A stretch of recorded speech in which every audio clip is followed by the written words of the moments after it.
Good evening students.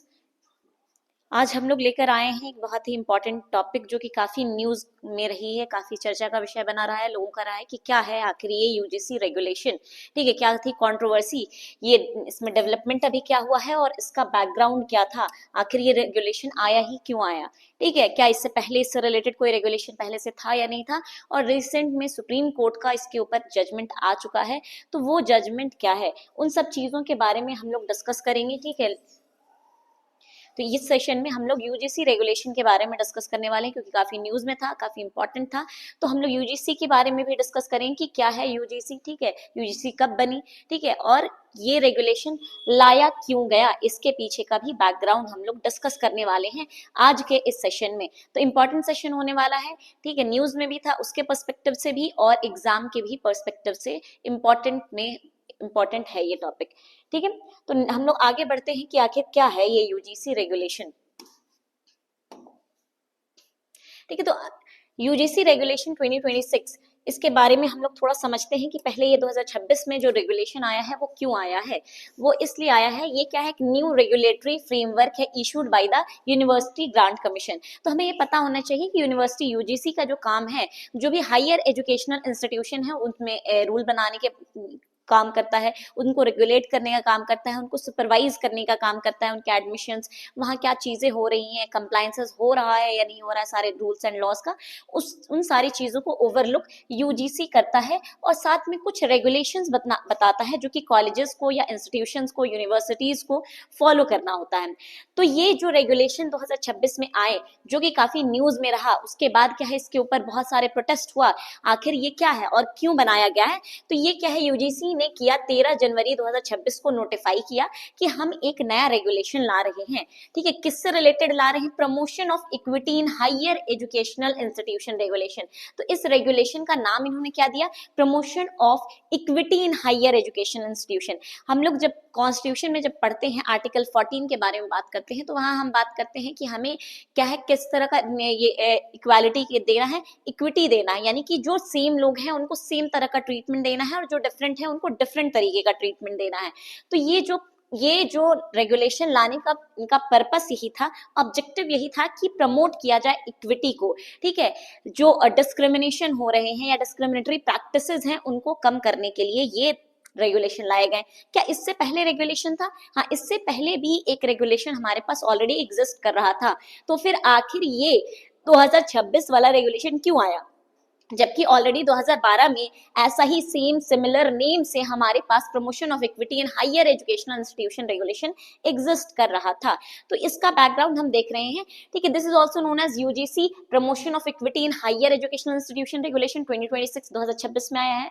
ठीक है, frame by UGC as a response to a judgement in which Supreme Court in 2025 told the union that it was looking to create a very strong and robust mechanism for really tackling unfortunate issues. अब हुआ ये था कि एक petition file की गई थी 2019 में, 2019 में एक पिटिशन फाइल की जाती है दो मदर के द्वारा। ठीक है, होता ये है कि दो स्टूडेंट्स सुसाइड कर लेते हैं। ठीक है, वो दोनों स्टूडेंट्स क्या है, वो शेड्यूल कास्ट से बिलोंग करते हैं। उसमें नाम रहता, एक पायल नाम रहता है लड़के का, एक लड़के का नाम रोहित रहता है। दोनों अलग अलग इंस्टीट्यूशन में क्या करते हैं, सुसाइड कर लेते हैं, because they were facing discriminatory practices in their institution. अब इस वजह से जब सुसाइड कर लेते हैं ये दोनों स्टूडेंट्स, तो इनकी मदर जो है वो एक पीआईएल फाइल करती, एक सॉरी रिट पिटिशन फाइल करती हैं। ठीक है, कि ये जो डिस्क्रिमिनेटरी प्रैक्टिसेस है इसको आखिर कैसे खत्म किया जाए। ठीक है, आखिर जो हमारे जो लोअर कास्ट के लोग हैं, ठीक है, जिनको जहां वो एजुकेशन रिसीव करने जा रहे हैं वहां पास भी उन्हें डिस्क्रिमिनेटरी प्रैक्टिसेस फेस करना पड़ रहा है, विच lead them into doing suicide, committing suicide. तो उसको कैसे ये किया जाए। तो ये केस की जब हियरिंग चल रही थी, Abida Salim Tadvi and another versus union of India, इस केस की हियरिंग के ही दौरान सुप्रीम कोर्ट ने कहा कि हमारे पास ऑलरेडी 2012 का रेगुलेशन तो है, बट वो इतना इफेक्टिव मैकेनिज्म नहीं है जिससे हम लोग टैकल कर पाए, जिससे हम लोग ये सारे कास्ट डिस्क्रिमिनेशन को एंड कर पाए। और उससे एंड करने के लिए इन्होंने सजेस्ट किया कि एक नई गाइडलाइंस फ्रेम करनी चाहिए यूजीसी को, और उसमें मैकेनिज्म इस तरह का देना चाहिए जो कि इफेक्टिव हो, ठीक है, जिससे ये चीज को हम कम कर पाए। क्योंकि अगर ये 2012 की रेगुलेशन होने के बाद भी अगर if students are committing suicide और इस तरह की चीजें हमें अभी भी देखने को मिल रही हैं, तो कहीं ना कहीं उन्हें लगा कि कुछ ना कुछ लैक्यूना रह गया है, कुछ ना कुछ कमी तो रह गई है 2012 वाली रेगुलेशन में, इसीलिए उन्होंने सजेस्ट किया, और इस सजेशन पर यूजीसी ने ये नए रेगुलेशंस को फ्रेम किए। ठीक है, अब यूजीसी ने नए रेगुलेशन फ्रेम तो कर दिए, लेकिन उसके बाद हो गई कंट्रोवर्सी स्टार्ट। क्यों कंट्रोवर्सी हुई, आइए देखते हैं कि क्या क्या आखिर इसके फीचर्स क्या थे।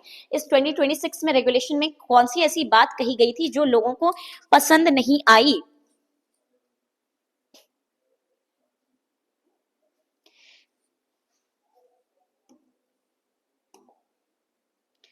अब आते हैं definition of discrimination and cast based discrimination. तो अगर हम ये देखें कि इसमें क्या है, 2026 का जो रेगुलेशन था उसमें दो तरह का डेफिनेशन दिया गया है। सेक्शन 3 में दी गई है डेफिनेशन, ठीक है, तो एक सेक्शन 3C में दी गई है डेफिनेशन और एक सेक्शन 3E में दी गई है।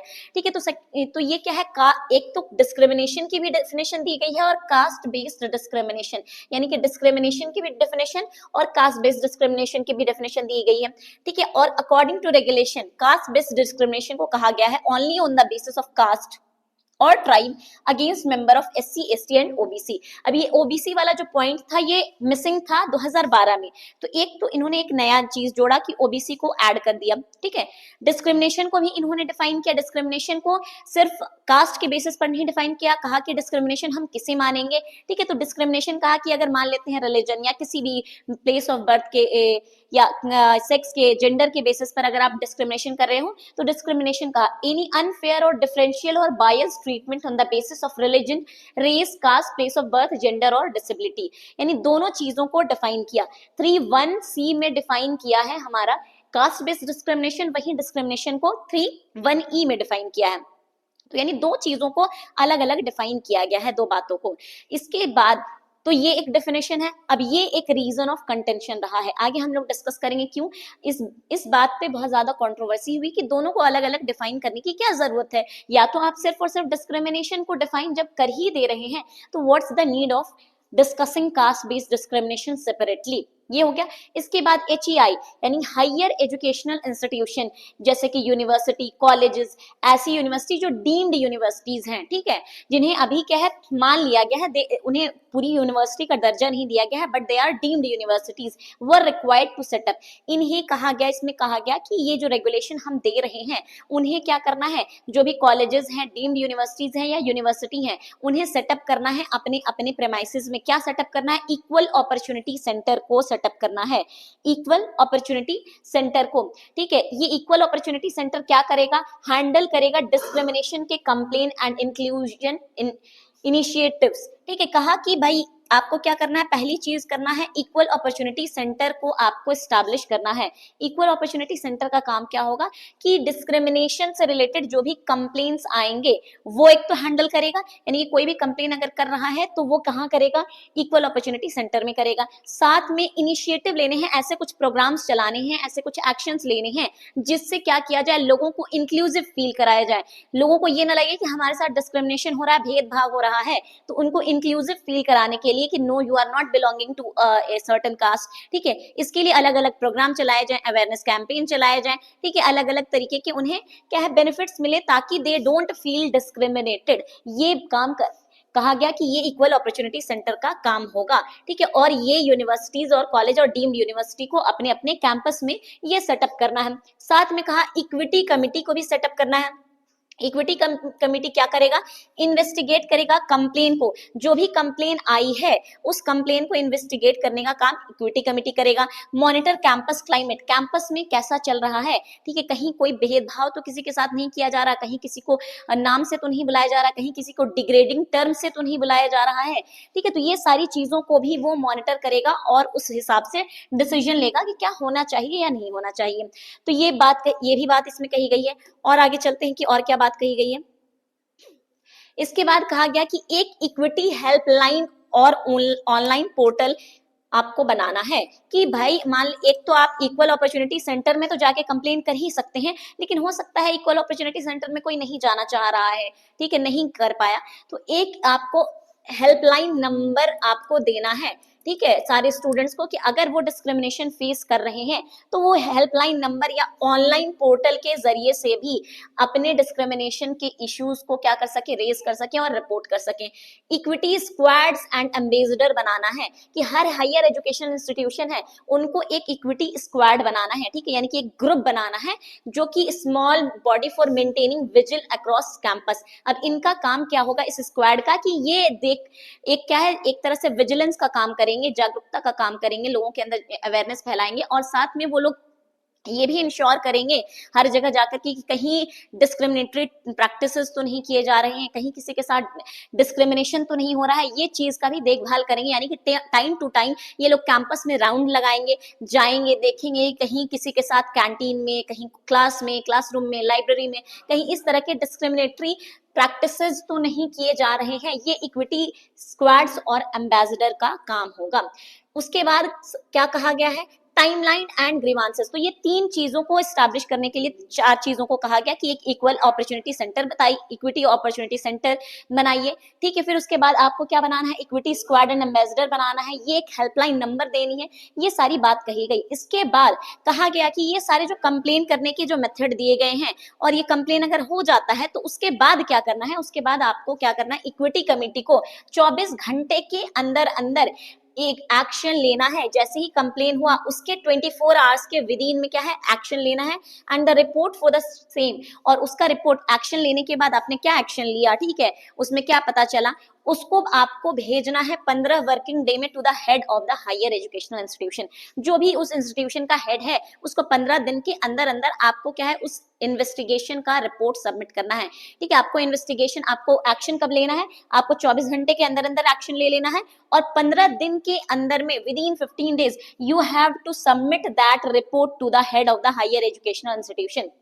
उसके बाद क्या करना है, जो हेड होगा हमारा हायर एजुकेशनल इंस्टीट्यूशन का, उसको 7 दिन के अंदर अंदर एक्शन लेना है। यानी कि वो जो रिपोर्ट जो भी सबमिट करेगी इक्विटी कमिटी, उस इक्विटी कमिटी के रिपोर्ट के अकॉर्डिंग, अब जो भी स्टूडेंट, मान लेते हैं कि किसी स्टूडेंट ने किया है या किसी टीचर ने किया है या किसी नॉन टीचिंग स्टाफ ने, किसी ने भी अगर इस तरह के डिस्क्रिमिनेटरी प्रैक्टिसेस किए हैं, तो उसको क्या है, उसके अगेंस्ट में एक्शन 7 दिन के अंदर में। तो एक बहुत ही स्ट्रिक्ट टाइमलाइन हम देख रहे हैं कि इस स्ट्रिक्ट टाइमलाइन, यहाँ 24 घंटे के अंदर आपको एक्शन लेना है, या 15 दिन के अंदर आपको क्या है, रिपोर्ट सबमिट करना है, और 7 दिन के अंदर अंदर जो भी इंसान है, जो भी वहां पर कल्प्रिट पाया जाता है, उसके अगेंस्ट में 7, यानी कि बहुत ही एक स्ट्रिक्ट टाइमलाइन दिया गया है जिसको फॉलो करना है।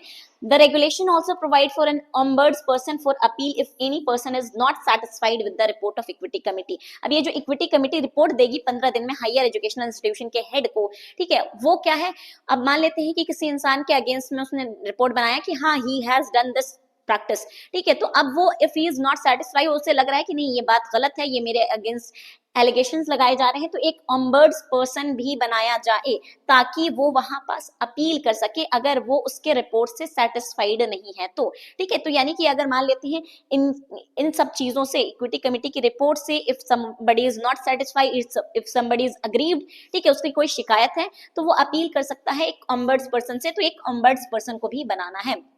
ये सारी बातें कही गई हैं यूजीसी के रेगुलेशन 2026 में। अब आते हैं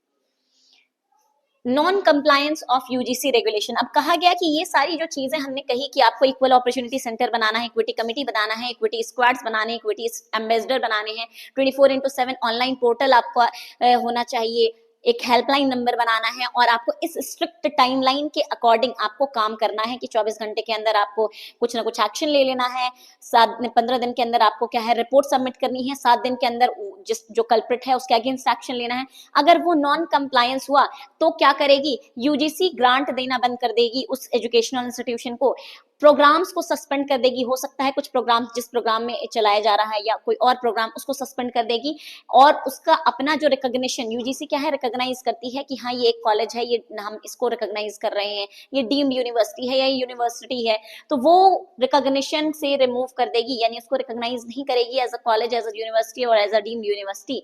तो ये कहा, ये क्या है, एक तरह से पेनाल्टी दी गई है कि अगर मान लेते हैं कि आपने नहीं किया, इन सारे रूल्स एंड रेगुलेशन को कंप्लाई नहीं कर रहे हैं, फॉलो नहीं कर रही है कोई कॉलेज, तो ये सारी चीजें उनको कंसिक्वेंसेस फेस करने पड़ सकते हैं। तो ये था कुछ इंपॉर्टेंट एलिमेंट जो कि हम यूजीसी रेगुलेशन 2026 में बताया गया। अब देखते हैं कि इससे क्या है, कंट्रोवर्सी क्यों हुई। ठीक है, reason for controversy, it is argued that regulations are vague and open to misuse. अब लोगों का कहना है कि ये जो रेगुलेशन दिया गया है, इस रेगुलेशन में जो इतनी स्ट्रिक्ट टाइमलाइन दी गई है, ये क्या है, एक तो स्ट्रिक्ट टाइमलाइन दी गई है, मान लेते हैं कंप्लेन अगर कर दिया गया, किसी इंसान ने फॉल्स कंप्लेन कर दिया, तो उसके लिए कोई एक हमारे पास कोई मैकेनिज्म नहीं दिया गया है कि फॉल्स कंप्लेन अगर कोई करता है तो उसके अगेंस्ट में क्या लिया जाएगा एक्शन। तो यहाँ कह रहा है कि ये क्या है, एक वेग है, क्लियर नहीं है, बहुत ही एम्बिगुअस है, बहुत ही अनक्लियर है, बहुत ही डाउटफुल है, बहुत ही कंफ्यूजन है, एंड ओपन टू मिसयूज, और हाई चांसेस है कि इसके मिसयूज हो सकते हैं, and lack safeguard against false complain. अगर कोई फॉल्स कंप्लेन कर रहा है तो उसके अगेंस्ट में क्या होगा, इसके बारे में यूजीसी रेगुलेशन 2026 कुछ नहीं बताता है। इसके अलावा क्या है, another major concern is that narrow definition of caste based discrimination might exclude some people. ठीक है, अब कहा गया है कि जो कास्ट बेस्ड डिस्क्रिमिनेशन को आपने अलग से जो डिफाइन कर दिया है, तो हो सकता है कि जनरल कैटेगरी वालों के साथ भी डिस्क्रिमिनेशन हो सकता है उनके अगेंस्ट भी ऐसी कोई प्रैक्टिस है जहां पर उनके साथ भेदभाव किया जा रहा है, या ओबीसी को आपने रखे हैं एक्सट्रीमली बैकवर्ड क्लास या मोस्ट बैकवर्ड क्लासेस, उन सबको आपने इंक्लूड नहीं किया है, तो हो सकता है कि उनके साथ अगर कोई इस तरह के प्रैक्टिसेस हो तो वहां पास उनको एड्रेस नहीं किया जाएगा, उनको नहीं देखा जाएगा। इसके बाद some also apprehend that short timeline for action. अब ये जो शॉर्ट टाइमलाइन, इतना छोटा छोटा टाइम दिया गया है कि 24 घंटे के अंदर, 15 दिन के अंदर आपको रिपोर्ट सबमिट करना है, 7 दिन के अंदर में आपको एक्शन ले लेना है, ये जो इतना स्ट्रिक्ट टाइमलाइन दिया गया है, इसमें हो सकता है कि जल्दबाजी में, हड़बड़ी में हो सकता है रिपोर्ट गलत लिख दी जाए, हो सकता है कि जो हायर एजुकेशन इंस्टीट्यूशन है जो एक्शन लिए हैं उन्होंने गलत एक्शन ले लिया है, तो उसके लिए कोई बात नहीं बताई गई है कि रश डिसीजन हो सकता है कि उनको, जब इतना स्ट्रिक्ट आपने टाइमलाइन दे दिया गया है, इतना शॉर्ट स्पैन ऑफ टाइम है कि इतने शॉर्ट स्पैन में आपको कंप्लाई करना है, आपको फॉलो करना है, आपको रिपोर्ट देना है, तो देयर आर हाई चांसेस कि गलत डिसीजन ले लें। ठीक है, हड़बड़ी में कोई गलत डिसीजन ले लें, गलत रिपोर्ट बन जाए, और उसके क्या, उसका कंसिक्वेंसेस उस बच्चे के ऊपर फेस करना पड़ेगा, या जो भी टीचिंग स्टाफ है या नॉन टीचिंग स्टाफ है उन्हें फेस करना पड़ेगा। तो ये बात इसमें कही गई है कि एक रश डिसीजन लिया जा सकता है due to small span of time. ठीक है, इसके बाद another bone of contention is the representation of SC ST OBC communities in the equity committee probing discrimination complaint which the general category member feel take away the right of hearing. अब ये जो equity committee जो बनाई जाएगी, ठीक है, इसमें कहा गया है कि इसमें ओबीसी भी उसमें रिप्रेजेंटेशन होगा, विमेन का, ओबीसी का, ठीक है, एससी का, एसटी का, ये सारे लोगों को का इंक्लूजन होगा, यानी ये सारे ही लोग होंगे। तो कहा जा रहा है कि जब एससी एसटी ओबीसी ये सारे लोग होंगे तो देयर आर हाई चांसेस कि जो कंप्लेन किया जाए उसका जो इन्वेस्टिगेशन होगा, तो हो सकता है कि वो इन्वेस्टिगेशन बायस हो, वो उनके ही फेवर में हो। मान लेते हैं एससी की कम्युनिटी के लोग हैं, तो एससी के किसी स्टूडेंट ने अगर किया है कंप्लेन, तो देयर आर हाई चांसेस कि वो उन्हीं के फेवर में सुनाए, बायस्ड डिसीजन दे, बायस्ड इन्वेस्टिगेशन हो। इनमें इनका कहना है कि इक्विटी कमेटी में और जनरल कैटेगरी के पर्सन भी होने चाहिए, ताकि जो एक फेयर हियरिंग है, जो अक्यूज किया गया है कि हाँ he has done any discriminatory practices, उसको एक फेयर चांस मिलना चाहिए उसको सुनने का। लेकिन कहा जा रहा है कि जब इक्विटी कमेटी में सारे के सारे मेंबर ही एससी एसटी ओबीसी और ये विमेन होंगी, तो there are high chances, although कुछ लोगों का ये भी कहना है कि भले ही ये एससी एसटी ओबीसी तो होंगे ही, लेकिन विमेन तो जनरल कैटेगरी के हो सकती हैं। तो ये लोगों की अपनी अपनी ओपिनियन है, कंट्रोवर्सी है, ठीक है, और यही रीजन रहा है इसके अपोजिशन होने का। तो लोगों का ये कहना है कि देयर आर हाई चांसेस कि जो जिसको अक्यूज किया गया है उसको अपॉर्चुनिटी नहीं मिले, उसको मौका नहीं मिले, उसको फेयर तरीके से सुना नहीं जाए, लोग जो जो मेंबर हैं इक्विटी कमेटी के वो एक बायस नजरिए से ऑलरेडी उसको देखें, ठीक है, ऑलरेडी उसको एक कल्प्रिट मान लें, तो ये बात कही गई है कि ये भी एक कंट्रोवर्सी का रीजन रहा है और इन सब चीजों की वजह से इसको काफी हद तक क्रिटिसाइज किया गया है। इसके अलावा एक और प्रोविजन है सेक्शन 7 जो है, सेक्शन 7 जो है, सेक्शन 7D जो है वो बात करता है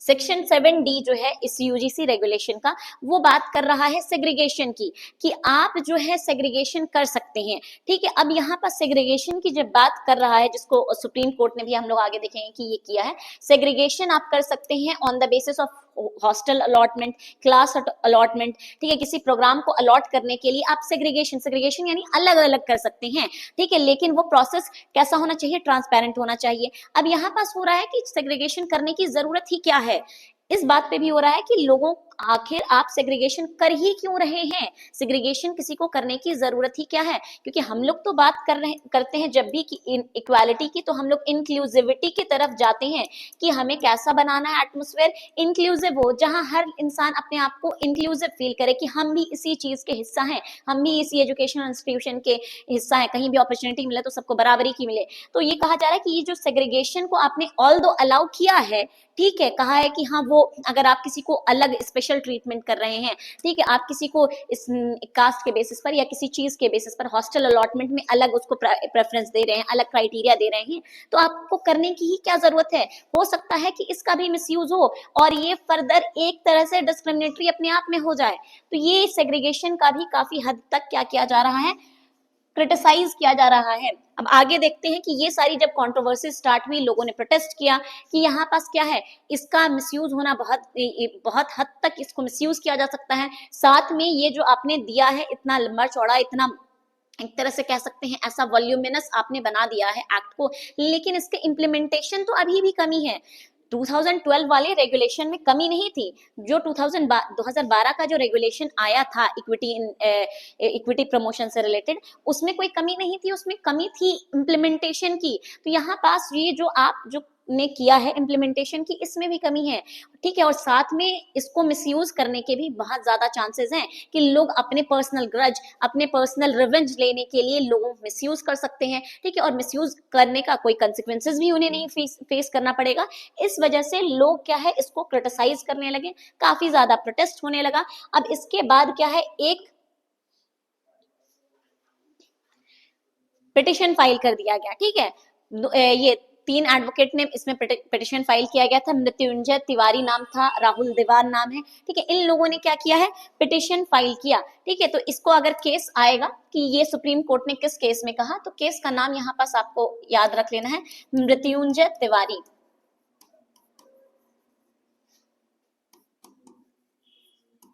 Tiwari versus union of India.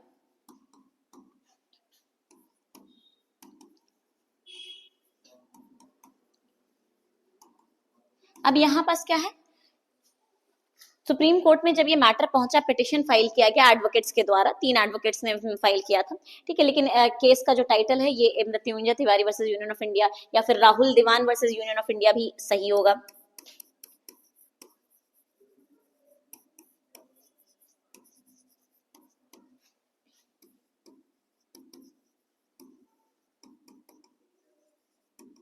तो इन केस के टाइटल से ये हियरिंग हुई, ठीक है। अब ये हियरिंग हुई 28 जनवरी को स्टार्ट हुआ था, लेकिन जो स्टे ऑर्डर लगाया गया है वो 29 जनवरी को लगाया गया है। तो Supreme Court on 29 January ordered the UGC regulation to be kept in the abeyance, abeyance यानी कि अभी जब तक के फर्दर नोटिस नहीं आ जाता है तब तक के इस पे कोई एक्शन नहीं लिया जाएगा, यानी इसके ऊपर क्या है 29 जनवरी को स्टे लगा दिया गया, रोक दिया गया कि अंटिल फर्दर ऑर्डर आपको इस पे कोई नहीं, कुछ भी नहीं करना है। During the hearing the bench orally flagged the following issues, और जब हियरिंग चल रही थी तो ओरली ही क्या है, ये बेंच 2 जजेस की जो बेंच बैठी थी, एक ज्योतिमाला बागची की बैठी थी, तो यहाँ पास इन्होंने कहा कि इस रेगुलेशन से रिलेटेड कि इनका मिसयूज हो सकता है, बहुत ही वेग है, क्लियरली डिफाइन नहीं किया गया चीजों को, जैसे सेग्रीगेशन वाला है कि सेग्रीगेशन किस बेसिस पर होगा, क्यों होगा, कितना होगा, किन लोगों के लिए होगा, किन लोगों के फेवर में होगा, किन लोगों के फेवर में नहीं होगा, इस बारे में नहीं बताया गया है। तो इसीलिए ये क्या है, क्लियर नहीं है और ये हाईली मिसयूज हो सकता है, बहुत ज्यादा मिसयूज हो सकता है। दूसरी बात, हम क्या कर रहे हैं, हम इक्विटी को प्रमोट करने के लिए इस रेगुलेशन को ला रहे हैं और यही डिस्क्रिमिनेशन का कारण बन जाएगा। ठीक है, ये जो आप रेगुलेशन लाए हैं, ये रेगुलेशन आप इक्विटी को प्रमोट करने के लिए लाए हैं, बट इससे क्या होगा, और ज्यादा डिस्क्रिमिनेशन बढ़ जाएगा। इससे क्या होगा, लोगों को और ज्यादा ये डर बैठ जाएगा, लोग और ज्यादा क्या है, एक तरह से रिवेंज लेने लगेंगे, एक तरह से दोनों के बीच में एक इल विल फीलिंग डेवलप हो जाएगी, जो जनरल कैटेगरी के लोग हैं और जो SC ST OBC से बिलोंग कर रहे हैं। तो यहाँ पास आप इक्विटी के बजाय, हार्मनी के बजाय आप क्या कर रहे हैं, एक एनिमिटी को प्रमोट कर रहे हैं। फिर कहा गया कि कास्ट बेस्ड डिस्क्रिमिनेशन को अलग से डिफाइन करने की कोई जरूरत ही नहीं थी। कास्ट बेस्ड आपने डिस्क्रिमिनेशन डिफाइन कर दिया, दैट वाज एनफ। आपको कास्ट बेस्ड डेफिनेशन को अलग से डिफाइन करने की जरूरत नहीं थी। ठीक है, क्योंकि डिस्क्रिमिनेटरी ट्रीटमेंट किसी के साथ भी हो सकता है। ठीक है, तो आपको ये जो कास्ट बेस्ड डिस्क्रिमिनेशन किए हैं, इससे क्या हो रहा है, इससे एक प्रमोट हो रहा है कि भाई आप सिर्फ और सिर्फ कास्ट वाले को ज्यादा प्रेफरेंस देना चाह रहे हैं। ठीक है, अगर किसी को जेंडर के बेसिस पर कर दिया जा रहा है, तो रीजन के बेसिस पर किया जा रहा है, तो उस केस में क्या कीजिएगा आप। तो यहाँ पास कास्ट बेस्ड डिस्क्रिमिनेशन को अलग से डिफाइन करने की कोई जरूरत नहीं थी, ये बात कहा। फिर कहा कि why ragging has been left out. जो 2012 वाला रेगुलेशन था, उसमें रैगिंग को भी इंक्लूड किया गया था कि अगर रैगिंग भी किसी के साथ होता है तो उसमें भी एक्शंस लिए जाएंगे। लेकिन ये 2026 वाला जो रेगुलेशन है, उसमें रैगिंग को इंक्लूड नहीं किया गया है। तो कहा गया कि रैगिंग क्यों आपने इंक्लूड क्यों रखा है। साथ में इस सेग्रीगेशन वाले सेक्शन 7 क्लॉज डी, इसके बारे में भी सुप्रीम कोर्ट ने कहा कि ये सेग्रीगेशन वाला आपने क्यों रखा, क्यों है, क्या मकसद है आपका। ठीक है, ये जो सेग्रीगेशन आप कर एक तरह से अलाउ कर रहे हैं, ऑल दो आप कह रहे हैं कि जो हम सेग्रीगेशन करेंगे या सेपरेशन करेंगे क्लासरूम्स का या हॉस्टल का या किसी चीज का, इसको करने की जरूरत ही नहीं है। क्यों, क्योंकि हम जो इक्विटी के जो रेगुलेशंस को लाने का पर्पस ये है, ऑब्जेक्टिव ये है, ताकि हम लोगों को एक सेम एनवायरनमेंट दे सकें, एक सेम यूनिफॉर्मिटी ला सकें, लोगों के अंदर एक सेम फीलिंग डेवलप कर सकें, एक इक्वालिटी का फीलिंग डेवलप कर सकें। इस तरह के सेग्रीगेशन को आप अलाउ करके लोगों के अंदर और ज्यादा ये इनइक्वालिटी को प्रमोट कर रहे हैं, और ज्यादा डिफरेंस क्रिएट कर रहे हैं, और ज्यादा क्या है, एनिमोसिटी को आप जन्म दे रहे हैं। तो ये सेग्रीगेशन 7D सेक्शन 7D के बारे में भी इन्होंने क्रिटिसाइज किया। इसके बाद आगे क्या कहा, Further, Supreme Court also make mention of Article 14 and 15 Clause 4। Article 14 जो कि राइट टू इक्वालिटी के बारे में बात करता है, और 15 Clause 4 क्या बात करता है कि जो फर्स्ट अमेंडमेंट हमारा हुआ था, जिसके तहत क्या है, रिजर्वेशन प्रोवाइड किया गया एजुकेशनल इंस्टीट्यूशन में for SC ST and OBC। ठीक है, तो ये 15 क्लॉज 4 के बारे में भी मेंशन किया और आर्टिकल 14 के बारे में मेंशन किया। तो ये दोनों आर्टिकल हमारे लिए इंपॉर्टेंट तो है ही, अब हमारे लिए और इंपॉर्टेंट हो जाते हैं। आर्टिकल 15 क्लॉज 4 क्या है, स्टेट को अलाउ करता है कि वो क्या कर सके, वो लॉ बना सके ताकि रिजर्वेशन दिया जाए। ठीक है, रिजर्वेशन दिया जाए किन्हीं, reservation in educational institution. 15 clause 4, article 14 क्या करता है, इक्वालिटी के बारे में बात करता है। ठीक है, और यही 15 क्लॉज 4 क्या है, रिजर्वेशन इन एजुकेशनल इंस्टीट्यूशन। तो ये दो आर्टिकल ऐसे तो इंपॉर्टेंट है ही, हमारे लिए और इंपॉर्टेंट हो जाते हैं। तो ये कहा, इन दोनों का मेंशन किया, कहा कि 14 जो है, आर्टिकल 14 हमारा क्या करता है, वो अलाउ करता है कि किसी रीजनेबल क्लासिफिकेशन हो। ठीक है, कि अगर आपको मान लेते हैं किसी इंसान, दो इंसान को अलग अलग डिफरेंट ट्रीटमेंट देना भी है, तो वो कैसा होना चाहिए, वो रीजनेबल क्लासिफिकेशन होना चाहिए on the basis of intelligible differentia.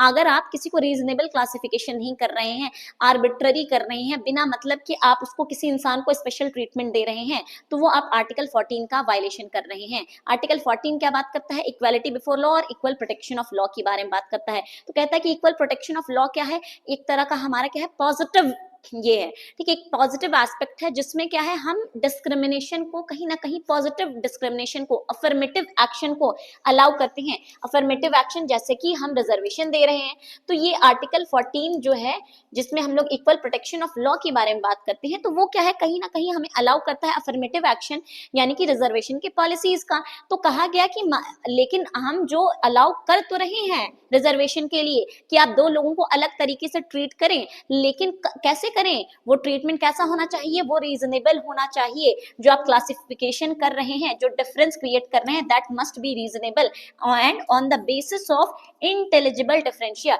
Intelligible differentia का मतलब क्या है कि जो आप डिफरेंस कर रहे हैं उन दोनों के बीच में क्या होना चाहिए, एक नेक्सस होना चाहिए, एक लिंक होना चाहिए कि आप जो डिफरेंस क्रिएट कर रहे हैं उसके बीच में क्या है, लिंक क्या है, उसके बीच में कनेक्शन क्या है, आप अचीव क्या करना चाह रहे हैं, और उस डिफरेंस को क्रिएट करने से, उस रिजर्वेशन को देने से क्या वो ऑब्जेक्ट अचीव हो पा रहा है या नहीं हो पा रहा है। तो यही कहा कि आर्टिकल 14 के बेसिस पर अगर आप एक तरह से इस चीज को लाए हैं, ठीक है, कि आप इक्वालिटी को, इक्विटी को प्रमोट करना चाह रहे हैं, लेकिन यहाँ पास जो आपने जिस तरह की क्लासिफिकेशन करने की कोशिश की है, it is not based on the basis of intelligible differentia. ये इंटेलिजिबल डिफरेंशिया के बेस पर नहीं है। क्यों नहीं है? क्योंकि यहाँ पास क्या है, एक तरह से आप इंक्लूसिविटी करने के बजाय आप एक तरह से क्या है, एक हेट प्रमोट कर रहे हैं कि लोग क्या है, नफरत करने लगे, लोग जो है वो सस्पिशन की भावना से करने लगे, लोग हो सकता है फ्रेंडशिप ना करें। ठीक है, कि आप जब मालूम है कि अच्छा ये SC ST का है तो हम उससे दोस्ती ही नहीं करेंगे, ना दोस्ती करेंगे ना कुछ बात होगी, नहीं तो पता चला कि कल चल के मेरे खिलाफ ही कुछ कंप्लेन कर दें,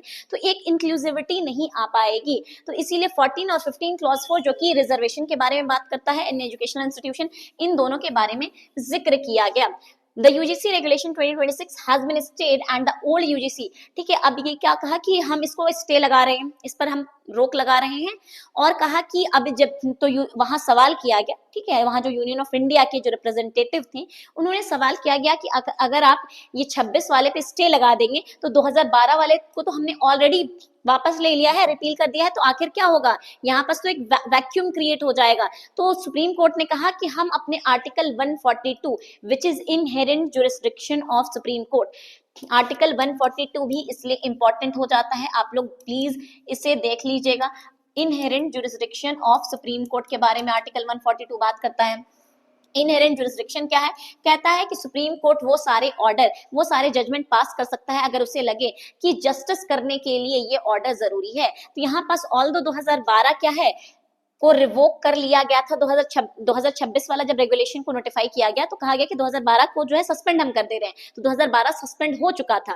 तो यहाँ पास जब यूनियन ऑफ इंडिया ने ये सवाल किया कि 2012 वालों को हमने सस्पेंड कर दिया है, 2026 वाले को पर आप स्टे लगा रहे हैं, तो आखिर अभी फॉर द टाइम बिंग कौन सा रेगुलेशन को फॉलो किया जाएगा। तो सुप्रीम कोर्ट ने कहा कि हम अपने इस जजमेंट के तहत आर्टिकल 142 का इस्तेमाल करते हुए हम कह रहे हैं कि 2012 को दोबारा से एक्टिव किया जाए, और जब तक के आप इसमें कुछ चेंजेस ला करके इस फ्रेमवर्क को चेंज नहीं करते हैं तब तक के 2012 ही एक्टिव रहेगा, इफेक्टिव रहेगा।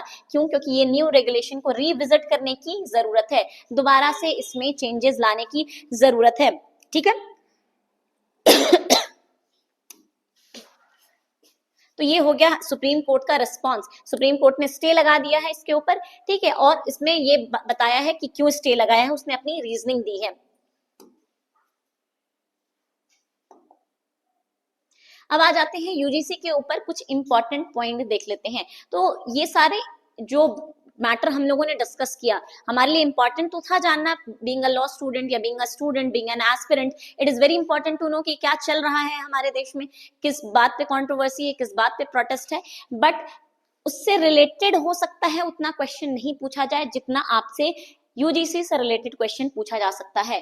ठीक है, अब ये यूजीसी आया कहां से? तो यूजीसी का जो आइडिया ओरिजिनेट हुआ था सार्जेंट रिपोर्ट 1944 से। ठीक है, जो सार्जेंट रिपोर्ट आई थी उसमें कहा गया कि एक ऐसा सिस्टम होना चाहिए जो हायर एजुकेशन सिस्टम को रेगुलेट करे। ठीक है, हमारे लिए स्कूल है तो स्कूल के लिए हमारे अलग अलग स्कूल के बोर्ड्स होते हैं, ठीक है, और उनका भी एक डायरेक्टरेट होता है जो कि रेगुलेट करता है कि आखिर किस तरह से स्कूल में के करिकुलम होगा, कैसा वहाँ बुक्स होंगे, क्या क्या रेगुलेशन फॉलो किया जाएगा। तो ये सारी चीजें स्कूल के लिए तो होती है, लेकिन हायर एजुकेशनल इंस्टीट्यूशन के लिए कहा गया कि 1944 में इस सार्जेंट रिपोर्ट में पहली बार बात की गई। तो this Sargent report become important, क्यों? क्योंकि यहाँ पास for the very first time UGC के तरह के इंस्टीट्यूशन की बात की गई कि यूजीसी लाइक कोई इंस्टीट्यूशन होना चाहिए जो कि हायर एजुकेशनल इंस्टीट्यूशन को रेगुलेट करने का काम करे। इसके बाद क्या है, यूजीसी बनती है 1945 में ताकि अलीगढ़ मुस्लिम यूनिवर्सिटी, बनारस हिंदू यूनिवर्सिटी और डीयू को क्या कर सके, सुपरवाइज कर सके। तो 1945 में ये बनी है सिर्फ इन 3 यूनिवर्सिटीज के लिए,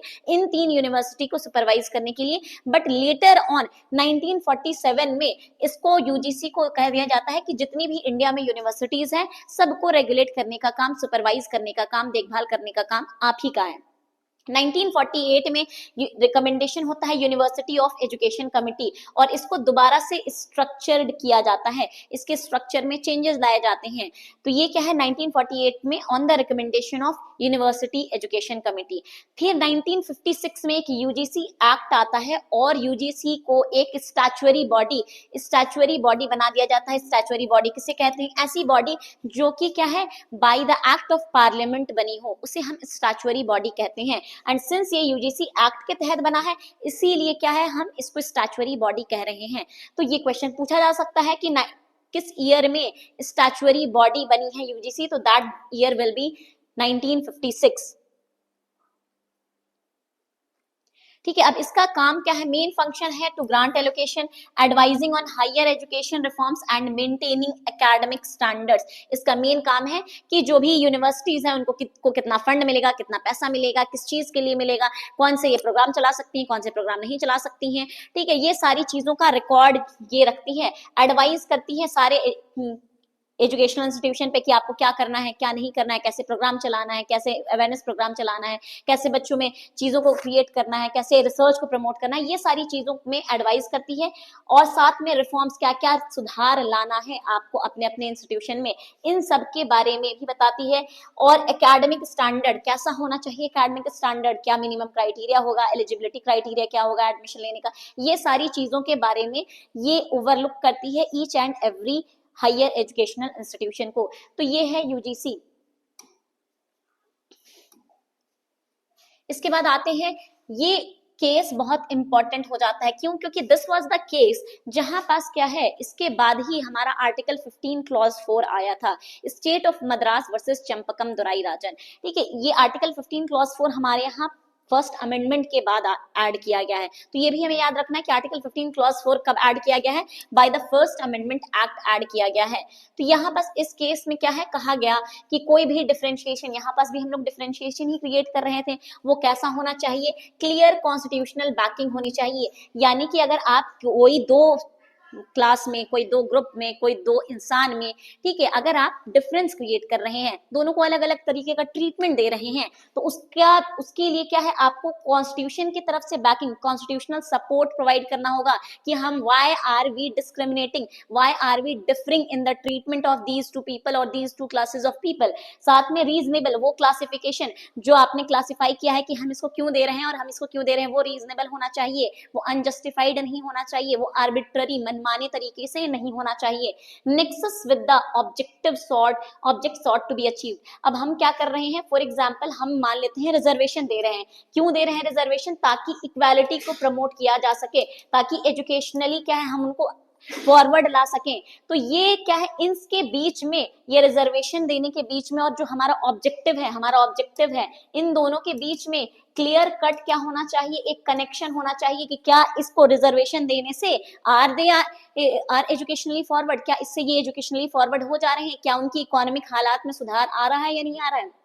अगर ये रीजनेबल नेक्सस नहीं है, ये रीजनेबल कनेक्शन नहीं है from the treatment, from the different treatment, from the special treatment which we are giving and the objective, इन दोनों के बीच में कोई कनेक्शन ही नहीं है, तो वैसे ट्रीटमेंट को, वैसे रिजर्वेशन या वैसे स्पेशल ट्रीटमेंट को क्या है, अनकॉन्स्टिट्यूशनल डिक्लेयर कर दिया जाएगा। ये बात कहा, state of Madras versus Champakam Dorairajan. बहुत ही इंपॉर्टेंट केस है, आर्टिकल 15 क्लॉज 4 से रिलेटेड है। ठीक है, इसके बाद ही आर्टिकल 15 क्लॉज 4 एग्जीक्यूटिव, और साथ में कहा गया कि जो भी एग्जीक्यूटिव या statutory action can not override fundamental rights. हम यूजीसी देखें तो यूजीसी क्या है, अपने आप में एक स्टैट्यूटरी बॉडी है, और वो जो उसने रेगुलेशन दिए हैं, it was an statutory action. और कहा गया कि ऐसा नहीं है कि सिर्फ और सिर्फ कॉन्स्टिट्यूशनल बॉडीज, बल्कि जितनी भी एग्जीक्यूटिव बॉडीज भी हैं, ठीक है, है, जो कि क्या एग्जीक्यूटिव बॉडीज जैसे कि नीति आयोग हो गया, स्टैचुअरी बॉडीज, ये भी कोई इस तरह का एक्शन नहीं ले सकती हैं जिससे फंडामेंटल राइट को वायलेट किया जाए।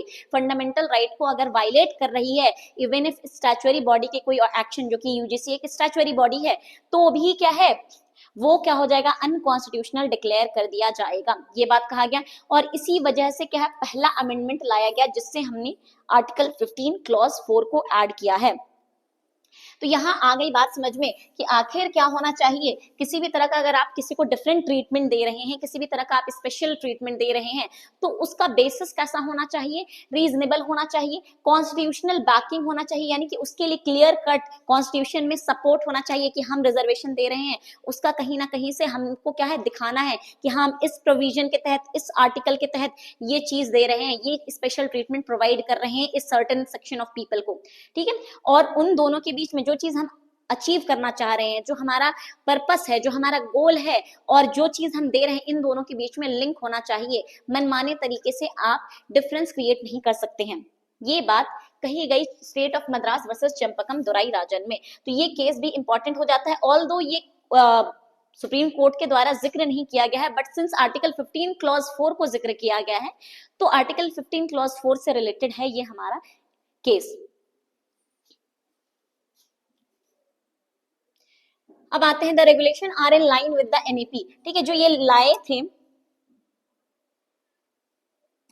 यूजीसी 2026 का रेगुलेशन। तो इन्होंने क्या कहा कि हम ये जो न्यू एजुकेशनल पॉलिसी है, once again new educational policy become important, क्यों, क्योंकि एक तो न्यूज में आ गया, दूसरी बात ये 2020 का है हमारा, ये 5 साल कंप्लीट हो गया है, तो ये 5 साल कंप्लीट हो गया है, तो NEP also become an important topic for us and apply to all universities, colleges and deemed universities. कहा कि हम ये लाए हैं कि हमने जो न्यू एजुकेशन पॉलिसी बनाई थी, तो उनके लाइन में, ठीक है, क्यों, क्योंकि उस पॉलिसी में हमने जिक्र किया था कि हम लोग क्या है, इक्विटी को प्रमोट करेंगे, इक्वालिटी को प्रमोट करेंगे, इस तरह की चीजें लाएंगे। तो ये रेगुलेशन उसके कंप्लायंस में, उस पॉलिसी के कंप्लायंस में हमने लाया है।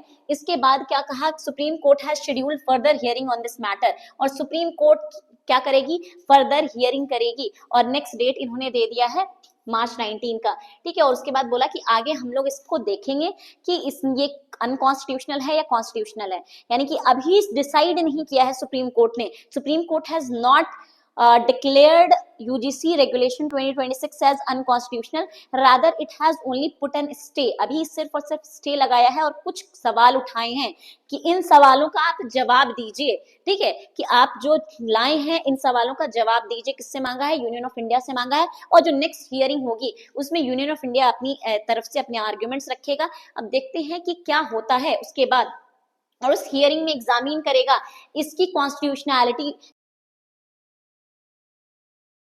अपने आप में कॉन्स्टिट्यूशनली वैलिड है या इनवैलिड है, ठीक है। लैंग्वेज क्लैरिटी, लैंग्वेज में क्लैरिटी होनी चाहिए। लैंग्वेज बहुत ही वेग और बहुत ही, कोई भी बात को लिख दी गई है लेकिन उससे रिलेटेड स्पेसिफिक प्रोसीजर नहीं बताया गया है। जैसे सेग्रीगेशन करना है, क्यों करना है सेग्रीगेशन, किस बेसिस पर सेग्रीगेशन करना है, कैसे कीजिएगा सेग्रीगेशन, तो ये लैंग्वेज में क्लैरिटी नहीं है, बहुत ज्यादा वेगनेस है, अनक्लियर है, इसका स्कोप क्या क्या है, एंड फेयरनेस ऑफ द 2026 कि ये फेयर है या नहीं, कहीं ये अनफेयर तो नहीं हो जा रहा है सर्टेन कैटेगरी ऑफ पीपल के लिए। तो ये सारी चीजों को नेक्स्ट जो हियरिंग होगा, and decide whether modification are required for और if the stay will continue, और डिसाइड करेगी कि क्या इसमें चेंजेस लाना चाहिए या कंप्लीटली इस रेगुलेशन पर स्टे लगा देनी चाहिए फॉर एवर। तो ये सारी चीजों को नेक्स्ट हियरिंग में सुप्रीम कोर्ट डिसाइड करने वाली है। तो ये हो गया हमारा, ये टॉपिक कंप्लीट हो गया है। आप लोगों को जो इसमें याद रखना है वो यूजीसी से इस केस को याद रखना है, वेरी इंपॉर्टेंट है ये case, state of Madras versus Champakam Dorairajan, जहां पर बात किया गया है कि अगर आप डिफरेंस क्रिएट कर रहे हैं, आप किसी एक इंसान को स्पेशल ट्रीटमेंट दे रहे हैं, तो वो किस बेसिस पर देंगे, ये बात कही गई है कि क्लियर कॉन्स्टिट्यूशनल बैकिंग होना चाहिए, रीजनेबल क्लासिफिकेशन होना चाहिए। तो ये केस अपने आप में एक इम्पॉर्टेंट हो जाता है। इस केस का नाम हम लोगों को याद रखना है। नेक्स्ट हम लोगों को क्या करना है, हम लोगों को याद रखना है यूजीसी के बारे में कि यूजीसी कब बना एक स्टैट्यूटरी बॉडी, तो वो यूजीसी एक्ट 1956 से बना है, ठीक है। ये हम लोगों को, ये चीज भी हम लोगों को यूजीसी के बारे में याद रखनी है। और इसका फंक्शन क्या है, ग्रांट करना है फंड एडवाइज करना है हायर एजुकेशनल इंस्टीट्यूशन को, और रिफॉर्म करना है, और साथ में एक एकेडमिक स्टैंडर्ड बताना है कि आपका सिलेबस कैसा होना चाहिए, ठीक है, कैसे पढ़ाई करनी चाहिए, कैसी क्या टाइम होगी, कितना परसेंट अटेंडेंस होना चाहिए, ये सारी चीजों को रेगुलेट करता है यूजीसी। ठीक है, इसके बाद क्या है, सुप्रीम कोर्ट ने 14 और आर्टिकल 15 क्लॉज 4 का मेंशन किया है, तो वो भी आपको याद रखना है। आर्टिकल 14 क्या है, आर्टिकल 142 क्या है, और आर्टिकल 15 क्लॉज 4 क्या है, ये सारे कुछ इंपॉर्टेंट पॉइंट्स हैं जिसको आपको याद रखना है। अच्छा, ये हो गया, ये तो हो गया यूजीसी। यूजीसी क्या कर रहा है, हायर एजुकेशनल इंस्टीट्यूशन में जो भी पढ़ाई हो रही है उसको रेगुलेट कर रहा है।